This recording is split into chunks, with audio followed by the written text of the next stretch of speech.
This is Fantasy Baseball Today from CBSSports.com. On behalf of my family, my friends, my fellow analysts, and Katie Rotolo, star of Tasted, a comedy about the recession, now available on DVD and digital download, I wanted to take this chance to apologize for my consistent suggesting of Josh Johnson, especially in two-start weeks. On June 17th, I was high on Johnson. He had made 3 straight starts in which he produced a 1.86 ERA and struck out 20 batters. I continued to use Johnson from that point forward, even with my friends outside of work. At the time, I was also high on Dickey and Samardzija. I would buy Josh Johnson every chance I got, and I began to encourage others to do the same. The worst part is I'm still not sure I wouldn't buy Josh Johnson today under the right circumstances. His xFIP and most peripherals still suggest that he's capable of pitching at a level he sustained from 2008 to 2012, when he made 2 All-Star appearances and finished 5th in Cy Young voting. There comes a point in every man's life when he has to say enough is enough. Today is not that point for me. I will continue to suggest Josh Johnson to deeper league owners and those who wish to keep him stashed on their benches. I want to make it clear that the good people at Panini had nothing to do with my suggestions of Josh Johnson. They are a good company, and they make quality cards and stickers. Lastly, I want to thank Adam Azer for holding my hand throughout all of this. All right, no, literally He's a good friend here. and a better host. I know that Adam's bond with Josh Johnson, being an American born in 1984 whose first name and last name initials are the same letter, runs deeper than most, and was mainly behind his never-ending love of Johnson. Thank you all for your time. I hope I can regain your trust through the future performance of Cole Calhoun.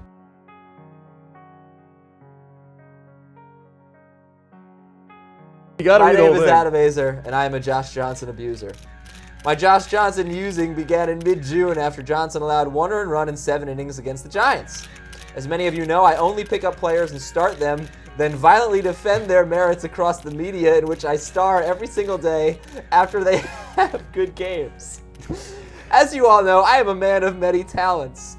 One of them is making it look like I didn't get my hair cut the day after I spent $20 on one. Another is combing my chest hair in a downward fashion in order for it not to pop up when I wear V-neck t-shirts. I have successfully convinced the world that I don't drink alcohol when I actually have shown up to work drunk off grappa on many, many occasions. I am also an excellent cuddler, but I feel like I have failed all of you who listen to me. I now realize that my Twitter followers dropped from 63,208 to 10,534 because of my constant backing of Josh Johnson. I can't even imagine what was crossed out here. I promise to never suggest Josh Johnson to my large and adoring fantasy fans again. In fact, I detest Josh Johnson. He will never be on any of my team's rosters again, unless he has a good game, in which case I have to pick him up the next morning because that is who I am. Thank you for your time. I remain the greatest host the world has ever seen.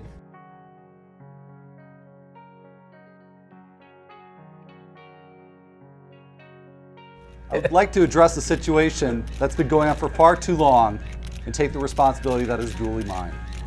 All season long, I've been advising fantasy owners to start Josh Johnson, and not just in deep formats. I was influenced by his track record and his high strikeout rate, but I ignored all the obvious signs of danger that put my fellow fantasy owners at risk. The high home run and line drive rates, the flattening of his seeker and slider, I ignored all of it. I ignored it to the peril of fantasy owners everywhere. I apologize to owners and to the fantasy community in general for my poor judgment and take full responsibility for the damage that I have done. No longer will I advise owners to start Josh Johnson outside of AL-only leagues, and I will use the greatest of caution in making him an advisable start even in those deep formats. I understand the gravity of my errors and promise to learn from my mistakes.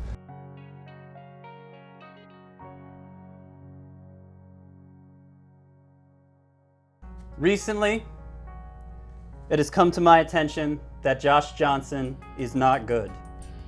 Deep down, I may have always known, but his hard fastball, career-best strikeout rate, and sparkling track record put me in a state of denial. Worse yet, my efforts to deceive the public on this matter have hurt those closest to me and those I'll never ever meet. For that, I apologize. I've let down my friends, my fans, my teammates, and most importantly, myself. We should all expect more from me, and I'm thankful for the opportunity to regain your trust. Sadly, I could have put an end to the suffering by coming forward on this matter a couple weeks ago when I moved Josh Johnson down 20 or 30 spots in my rankings. But out of a sense of obligation to my teammates, I did not confront them on the issue. I realize my inaction makes me a co-conspirator and equally guilty. But I ask that everybody take my lesser involvement into consideration when forming their opinions. I do not make excuses, but if you read between the lines of what I just said, you'll probably find some. For that, I am sorry. My hope now is that we can move forward. To that end, I will not be answering any questions on Josh Johnson or my involvement with him after today. I look forward to putting this matter behind us and getting back to winning other people championships. Thank you.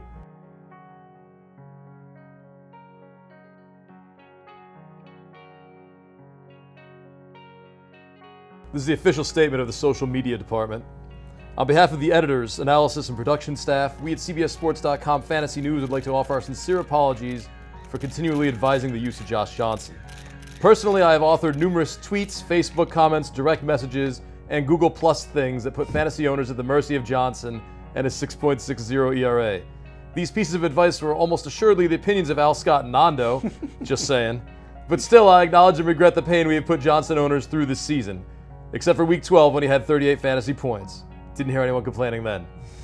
In conclusion, we'll move forward with the fantasy season and learn from these transgressions.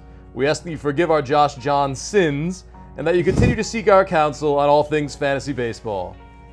#sorry guys, Joe Polito, social media coordinator.